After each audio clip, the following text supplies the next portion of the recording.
বলটাকে খুব হালকা কিছু মনে হচ্ছে, এমন মনে হচ্ছে যে অনায়াসে ওটাকে নিয়ে ওনারা খেলা করছেন। ভারী কিছু মনেই হচ্ছে না, ফলে দেখতে খুব সুন্দর আর রাজস্বিক লাগছে।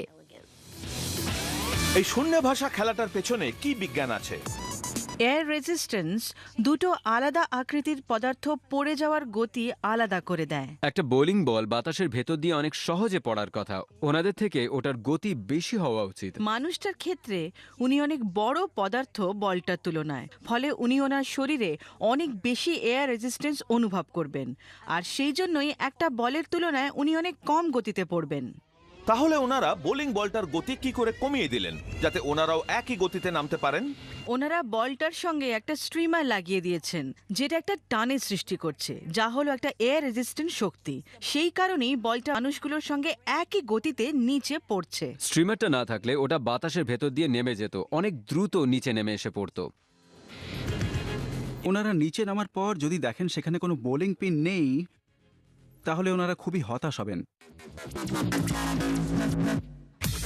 এবার এটা দেখুন। সত্যি এটা কি অদ্ভুত ব্যাপার।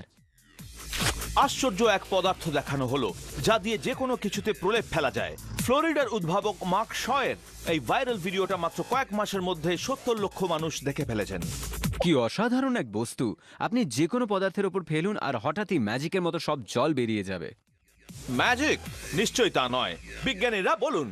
এই প্রলেপটা জলকে সরিয়ে দিতে এত ভালো এই কারণেই যে এটা ন্যানো টেকনোলজিতে তৈরি। ন্যানো টেকনোলজি হচ্ছে যেখানে পদার্থগুলো 1 মিটারের 100 কোটি ভাগের 1 ভাগ জায়গার ভেতরে থাকে। মানুষের একটা চুল 50,000 ন্যানোমিটার চওড়া হয়, যার মানে আমরা একটা চুলের 50,000 ভাগ ছোট একটা জায়গার কথা বলছি।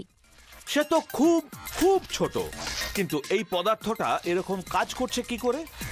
আপনি ন্যানো পার্টিকেল দিয়ে যখন কোনো সারফেসে প্রলেপ দেন, আপনি একটা উঁচু নিচু এবড়ো খেবড়ো সারফেস তৈরি করেন, যার সারফেস এরিয়া খুব বেশি। এটাই খুব গুরুত্বপূর্ণ, কারণ এই ন্যানো পার্টিকেলগুলো সিলিকা দিয়ে তৈরি। সিলিকা প্রকৃতিগতভাবেই হাইড্রোফোবিক, অর্থাৎ এটা জলের সংস্পর্শ পছন্দ করে না।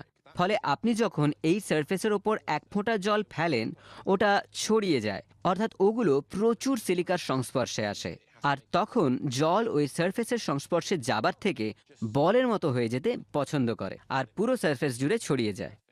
এখন ফোঁটাগুলোর পুরো সারফেসের মাত্র 3% অংশ এই পদার্থটার সংস্পর্শে থাকে। এখন যেহেতু পারস্পরিক ক্রিয়া প্রতিক্রিয়া খুব বেশি হয় না, ওগুলো সহজেই বলের মতো হয়ে যায়। ফলে জলকে ঘৃণা করে এমন এক পদার্থ আর বিরাট সারফেস এরিয়াই হলো আসল ব্যাপার। কিন্তু কি হবে যদি এই আশ্চর্য পদার্থটা দিয়ে প্রলেপ দেওয়া একটা ফ্ল্যাট সারফেসে আরো বেশি জল দেওয়া হয়? এই জায়গাটাতেই ব্যাপারটা বিজ্ঞানের থেকে বেরিয়ে একটা তাজ্জব ব্যাপার হয়ে যাচ্ছে। আমরা যখন ওই অংশটা দেখছি যেখানে সবুজ জলটা মাঝখানে আছে, আর ওনারা আরও 1 ফোঁটা জল ফেলছেন, জলের ওই ফোঁটাটা প্রচণ্ড হাইড্রোফোবিক সারফেসে রয়েছে, ফলে ওটা ওখানে থাকতে চায় না, তাই ওটা গিয়ে বাকি সবুজ জলের সাথে মিশে যায়, যেগুলো সব এক জায়গায় উঁচু হয়ে জড়ো হয়ে আছে। ওগুলো এক জায়গায় জড়ো হয়ে আছে তার কারণ জলের নিজস্ব সারফেস টেনশন আছে, আর ওই সারফেস টেনশন পুরো জলটাকে এক জায়গায় ধরে রাখতে চায়, আর ওই জলগুলো নিজেদের মধ্যেই বেশি থাকতে চায় ওই সারফেসে যাওয়ার থেকে।